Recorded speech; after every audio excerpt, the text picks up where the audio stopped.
Muhammadni borib yuziga tupurasan, keyin do'st qilaman dedi. Men uni ovqatimni yeyish uchun aytdim kalimani, men unga ergashmadim deb har qachon urinmasin, lekin Uqbaning bu so'zi Ubayga ta'sir qilmadi. Shunda Uqbaning oldidagi holati nihoyatda bir qiyin edi.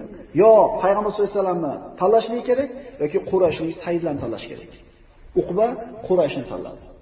Payg'ambarimiz sollallohu alayhi vasallamni oldiga borib, muborak yuzlariga tupurdi. Payg'ambarimiz sollallohu alayhi vasallamdek zot mana shunday haqoratga sukut bilan javob berdi. Alloh taolo bu haqida oyat qilmoqda. Va yawma ya'dhu zolim ala yadayhi yaqulu ya laytani ittakhaztu ma'ar rasuli sabila. Ya waylata laytani lam attakhidh fulanan khalila.